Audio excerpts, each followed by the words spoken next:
When it comes to Marvel Studios' Hulk, there seems to be two camps that I've noticed. You either love what they did with the character since the Avengers and into Avengers Endgame, or you hate it and you want him to be more like the Incredible Hulk, more smashy and less thinking man. Well, let's talk about Mark Ruffalo and how he tried to talk Marvel Studios out of casting him for the role.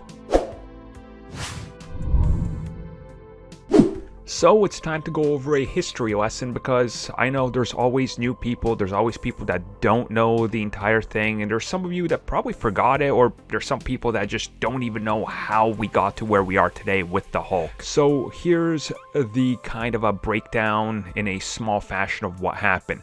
When it came to the Incredible Hulk, that film had to come out when it did because of Universal. Universal was about to lose the license if they didn't start production on it, and the clock was ticking. Marvel Studios saw an opportunity to include the Hulk in their lineup building up towards the Avengers, but they didn't own the character. So they went to Universal and said, look guys, you can have an extension. You don't have to get this film out in 2006. You can have till 2008. The difference is, you work with us and let us use the character in what we're doing, and you take some of the tips and info from us and you include them in our universe, and if it works out, we're all gonna walk away from this rich. Universal reluctantly agreed, but they met them like halfway there, so it sort of worked out for everybody in the long run, because Universal still holds on to the film rights right now and Marvel doesn't, but Marvel can do whatever they want with the Hulk on TV, or for example in all their films. So again, it's a messy situation, but Marvel Studios gets to use the Hulk, and seeing how his box office isn't exactly the best track record, they ended up winning out in the end. Now when it came out to discussing how they were going to do the Incredible Hulk, two things were happening behind the scenes that were very important. One thing they disagreed on was who was going to direct the film. Marvel Studios had an idea, Universal did not want that director, and we don't know who it is yet, and I don't think we'll ever find out, because they've never really openly talked about it, but we know that Louis Leterrier ended up winning out that fight. So Marvel Studios was like, okay, look, he's alright, he's not our first choice, but we can go with him. And then it came down to the actor. Marvel Studios originally, for the Incredible Hulk, wanted to use Mark Ruffalo. He was their first choice. Universal wanted to use the one and only Edward Norton because he had a bigger name in Hollywood, he was more quote-unquote prestigious, and he could carry more weight with his name. And they saw this in a style of how many DC movies and comic book movies at the time were trying to do, where you put a bigger name into the character because you perceive the character as somebody that can't sell, but a bigger named actor can. We know since then that's completely flipped on its head and it doesn't mean anything anymore, but they ultimately chose to go with Edward Norton, which backfired on everybody. So after that, after the Incredible Hulk did not succeed on making a big profit and there was no real clear choice to go forward with a third film, well, a third film for Universal, second film in the Marvel Studios brand, they went back to the drawing board and tried to figure out what to do. Now, to Marvel Studios, the evidence was very clear. Edward Norton doesn't want to play ball with either studio. He refused to actually advertise the film, so we're gonna get rid of him. And there is an article, I have a link down below for you guys. You can go check that out, read a little bit more about Mark Ruffalo reflecting on his career and the Hulk. And Marvel Studios then ended up going back to Mark Ruffalo to talk to him about taking over as the Hulk. Now Ruffalo reflects on this, and we know that he said in the past, when he was offered it again, he sort of thought it was a joke, and he was like, I don't know about this. Then he ended up talking to his kids, and they were like, wait, you're gonna be a superhero? That doesn't make sense, you're not a superhero.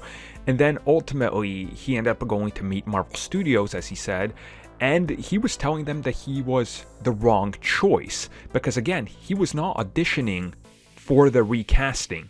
They wanted him since the Incredible Hulk, so he tried to talk them out of it because he felt that he didn't have anything that the Hulk needed. He felt like he wasn't the right guy for that role, specifically after he saw the Incredible Hulk, because, well, I mean, if you look at the Incredible Hulk, that iteration of the character is more or less different than what we ended up getting in the MCU for the rest of the Hulk's time, right? I mean, the character has a way different mannerism to him, and I'm not just talking about the Hulk. I'm also talking about, Bruce Banner, but I guess I'll separate that into two topics. So if you look at the Hulk, for example, in the Incredible Hulk, yes, he's way more vicious, and personally to me, and I know I might be in the minority here, I actually really love the Incredible Hulk, and I think the Hulk in it actually looks better. Like his model, I think he physically looks better, and it's probably because they used Edward Norton's base, and since he's a much skinnier guy, the Hulk just looks more lean and ripped, kind of like he's truly hulking out of his body. Where once we move to Mark Ruffalo, they use Mark Ruffalo's basis, who's not as skinny or as lanky as Edward Norton, so the model changed, but then also the character changed as well. If you look, for example, in Age of Ultron, and if you look at how the character has grown since his appearance, you'll notice that he's taken on more human mannerisms and human qualities. And if you look at the Incredible Hulk again, you'll notice that he was way more of that savage, unhinged beast, and it showed even in his design with how veiny and just like muscular and kind of disgusting he looked, frankly, in some scenes. Which again, two different things for the Hulk. And if you start thinking about it that way, I can see why Mark Ruffalo looked at it in that way, going, I don't know if I'm the guy for this. And then specifically, if he can follow up trying to do what was already set as a sort of quote-unquote tone for the Hulk in the MCU.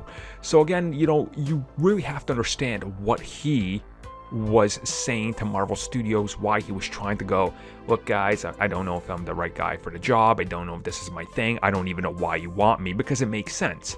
The Incredible Hulk, to this day, people still say it doesn't feel like an MCU film. And as it's one of my favorite MCU films, I watch it and I kind of agree with it. It feels like it's a half step to the MCU. And again, I think that's why so many things from that movie have changed since, and why they only pick and choose certain aspects of it to bring back, which is also why I think you'll never see Abomination again, even though there was some stuff happening with that. Or if we do see him, he's probably going to evolve his look much like the Hulk did. But it wasn't just that either. He actually goes into what scared him of taking on this role even further, and it's those technological leaps. And if you go back to the Incredible Hulk and you see it, the mocap there was essentially Edward Norton on a blue mat, just kind of rolling around doing some basic stuff, and it was more primitive. By the time we jump to 2010, 2011, the mocap has changed, and here's what Ruffalo had to say about another thing that turned him away. And when Ruffalo further elaborates on it, he says, and I quote, I did try to talk them out of casting me. I said, I don't know if I'm the right guy. I've never done anything like this. But between Joss and Robert, they were pretty convincing that I could do it. I was scared. It was really scary. I'm still scared. The technological aspect of it makes it really hard to work that way. I struggled with it all the time. But my motto is, make your fear your friend. Just keep pushing yourself into those places where you feel scared or challenged. But all in all, I think it's actually ended up going pretty good for him, and I think he's done a phenomenal job. Now, of course, again, I know there's plenty of people that don't like what the character has become in the MCU. Obviously, he's kind of learned his anger management, and he's sort of evolved to be less beastly, and obviously, if you watch Endgame, he's played up for a comedy to a degree. And I can sort of see how some people feel that way, and I definitely agree with some people in some of the aspects. Not all of it, because I actually do like his character arc and how it's evolved. But overall, it's interesting to what could have been, right? Had Edward Norton been willing to continue to actually play ball with Marvel Studios and Universal, who knows what the Hulk ultimately would have ended up becoming.